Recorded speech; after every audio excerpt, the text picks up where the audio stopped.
Plusieurs joueurs ont terminé la première partie de la saison blessés. De leur rendement va dépendre la fin du championnat. On pense surtout à l'axe brésilien du FC Sion, Rodrigo et Adailton. On va tout de suite prendre des nouvelles du défenseur central. José, lors du dernier match du premier tour à Neuchâtel, vous êtes sorti après 20 minutes blessé. Vous avez connu plusieurs grosses blessures dans votre carrière. Est-ce qu'aujourd'hui les ennuis physiques, c'est définitivement derrière vous? Là, ça va très bien. Je me suis bien soigné pendant les vacances. Et puis là, c'est l'époque des entraînements plus durs.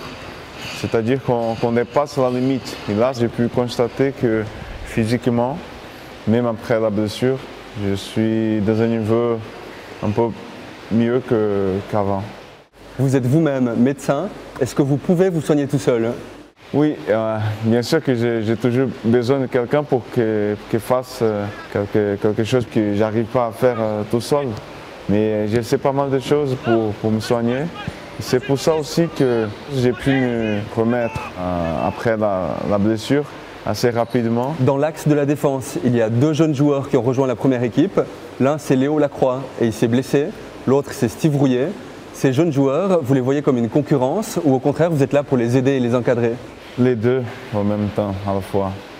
Je pense que c'est dommage pour Léo parce que, à mon avis, cette année, moi je pense qu'il aurait bien sa chance.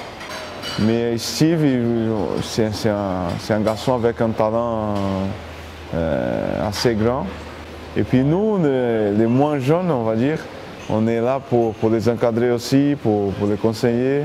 Et c'est ça notre métier. Un jour, on était les plus jeunes. On a eu des moins jeunes qui nous a montré le chemin. À la fin du premier tour, le FC Sion, c'était la meilleure défense de Suisse. Vous êtes devenu un titulaire indiscutable dans l'axe aux côtés de Michael Dingsdag. Avant, une de ces deux places, c'était pour Vilmos Vansack. Maintenant, il doit jouer sur le flanc droit. Je crois qu'il n'aime pas beaucoup ça. Cette concurrence à trois, vous la vivez comment? Je pense qu'il est à l'aise sur le côté. Moi, je suis à l'aise dans l'axe, ainsi que Michael. Nous, on se parle beaucoup. Aujourd'hui même, moi, je parle avec Michael.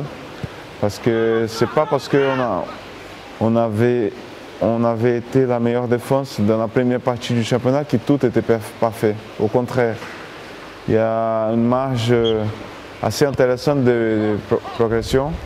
Et on va tout donner, on va tout faire pour, pas pour finir la meilleure défense, mais pour finir la meilleure équipe avec le titre, les titres, parce qu'on en a deux à jouer.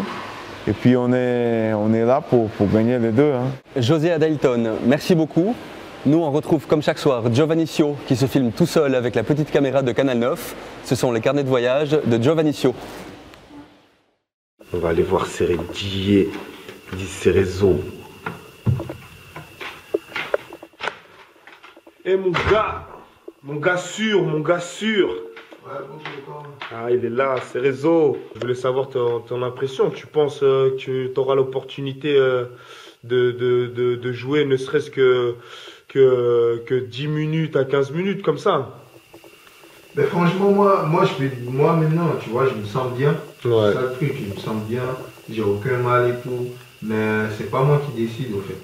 La Suisse, ça nous manque un peu, hein. Le Martigny, tout ça. Il n'y a plus les montagnes et tout, c'est différent. Mais Il n'y a plus de raquettes. Il n'y a plus de raquettes, comme il dit Serré. Hein. Donc voilà, maintenant, je pense que ça va nous refaire vraiment du bien quand on va revenir aussi en Suisse. Donc voilà. Bon bah je vous laisse, hein. Je vous dis à demain encore. Hein. Allez, peace. Les blessures du foot, tous les pros les connaissent. Hier, Dragan Merdja, sur lequel le FC Sion compte beaucoup, n'a pas pu s'entraîner. Demain, on parlera avec un revenant. En Espagne, Seredier peut enfin shooter dans le ballon à nouveau.